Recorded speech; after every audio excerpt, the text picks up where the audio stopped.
Hey there, Sharon Horne-Ellstrom here. Thelma dressed in a little wedding dress. Dress for success was our idiom for supersize your business today. So we had Thelma dress up just to set the example of dressing up. I actually put on a dress today, which is unusual for me these days, especially given working from home, lifestyle changes, etc. But our idiom, it's a new idiom. It's from the 20th century, early to mid 20th century, when dressing up and dressing became more important depending on the situation, depending on the first impression and the lasting impression you wanted to make. Lots of personal development gurus in the early days, as well as continuing through, in popular philosophy today, is dress for the job you want. Dress better than the impression you want to make, right? It's always better to be overdressed than underdressed. We hear these things all the time.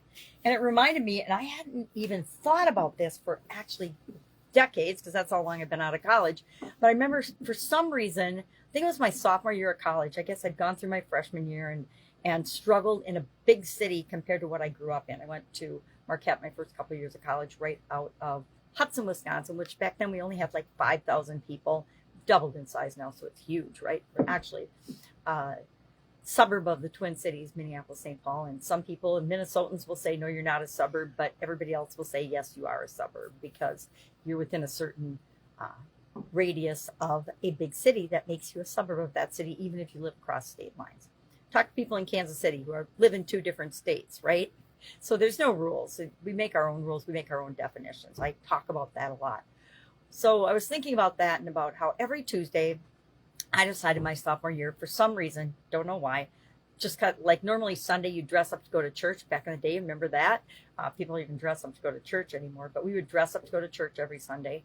And I kind of took that to college and said, okay, well, I'm going to dress up every Tuesday. Tuesdays, I had a lot of classes on Monday. I had classes every day of the week back then, but Monday through Friday, Monday, Wednesday, Thursday, Friday, I would dress like everybody else did. And then on Tuesdays, I would just dress up a little better. I don't remember why I even started doing it, but it became kind of a fun thing for me to do. And so every Tuesday, I'd either wear a dress, or I would wear a skirt and a nice blouse, or I'd wear a little suit or a jacket or something to dress up my appearance and my outfit. And it was interesting how much better and more confident I felt on Tuesdays than I did just regular days of the week, right?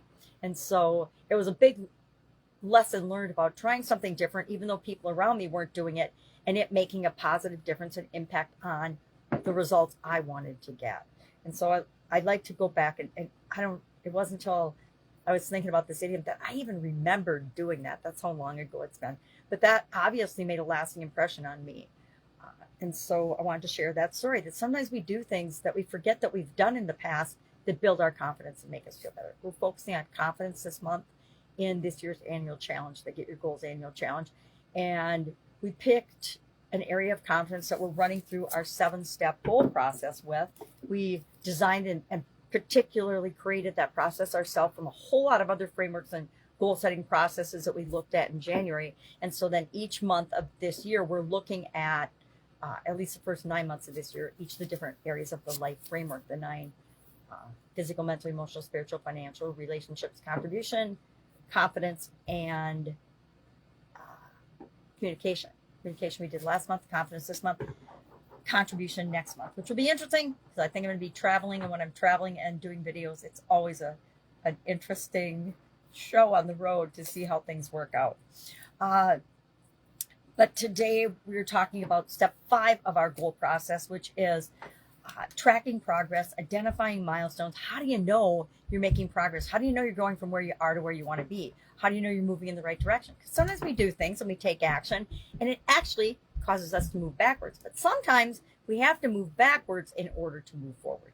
Usually we take the path that is perfect for us, even though it doesn't feel perfect at the time. Whenever we're doing anything, I remember starting and growing different businesses, and it was like a massive roller coaster. And I used to get upset when we were in a low and think, why is this so hard? Da, da, da, da, da. And then I realized that those were the times when I was actually looking at and taking actions that were moving us in a direction that caused us to grow faster than the little problems that we were overcoming and surmounting. They're causing me to put systems and actions and good things in place that made life smoother down the road. So That's all I've got today. Family's getting ready to go out of town this weekend, so I get the house all to myself. So I'm pretty excited about that. And I like to help them get ready. So if I can help you anyway, hit me up. Otherwise, I am actually in the middle of a couple of projects and a branding course on the side because I figured it's been 5 years or so. It's time to really look at what is my personal brand? Who am I? Why do I show up? How do I show up? And how do I want to show up in a way that's a lot more consistent than my hodgepodge way of showing up over the last 5 years or the last, 5 decades? Because pretty much I've been a hodgepodge for 5 decades, and it's time to get a little bit more streamlined because that will help my confidence. All right, if I can help you anyway, ask. Otherwise, share your comments, questions, concerns below, and I will, of course, be with you tomorrow.